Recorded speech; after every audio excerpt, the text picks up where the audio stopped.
Hey, District 92, Matt Fitter. Let me talk to you about a little bit about a couple of bills that are working their way through the General Assembly that can directly impact and make a positive financial difference to every city within Tennessee. But first, let me give you a little bit of a history lesson in how we got here.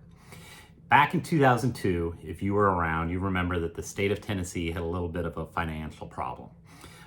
Things were pretty tough, and the state was looking at additional ways to create some revenue for themselves.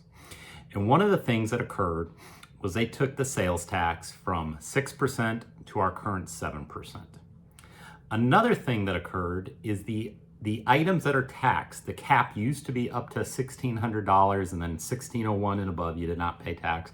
They took that cap from $1,600 to $3,200. Now, raised a lot of additional revenue for the state, helped the state get back on a good fiscal path forward. Those fiscal troubles are behind us now. But here's the other part of the story.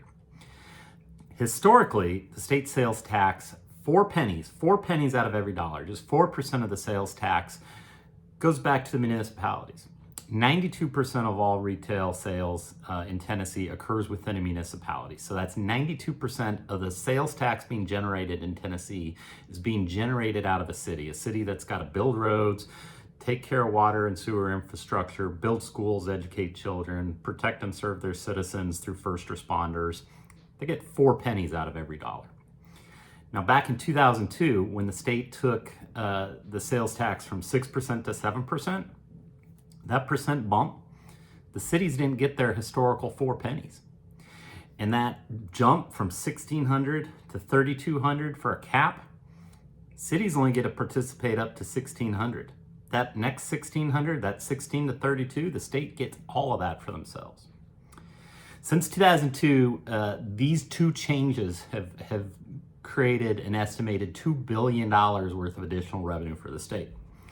$2 billion that would have otherwise gone to municipalities. If you look at District 92, it's over $1 million a year, about $1.1 million a year that is going to the state that otherwise could be kept within Lewisburg, Chapel Hill, Cornersville, and Spring Hill to help address our infrastructure needs, help address our school needs, help address the needs that cities are being burdened with. Finances and state level finances in Tennessee have never been stronger. There is never been a better time to revert back to the pre-2002 historical norms than right now in our current fiscal situation. And if you look for an opportunity to immediately make a positive difference to every single taxpayer in the state, changing those two measures is one way to do it. Now, there's a couple of bills out there. House Bill 2562 and House Bill 2012 address this issue. Both of those bills are currently sitting in subcommittee, which is legislative speak for they're on the back burner and we're not really focusing on them right now. If you elect me, put me in the State House, these are the kind of issues that I directly want to address immediately. This is an easy, nonpartisan, positive fiscal difference to every single taxpayer in Tennessee. These bills shouldn't be sitting in subcommittee. They should be being passed and they should be being pushed on to the governor's desk for signature. Hope you'll follow along throughout this campaign, hear more about the type of legislation I'd want to advance and benefit all of Tennessee.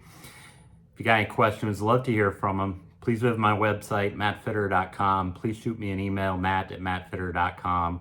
Look forward to speaking to you again.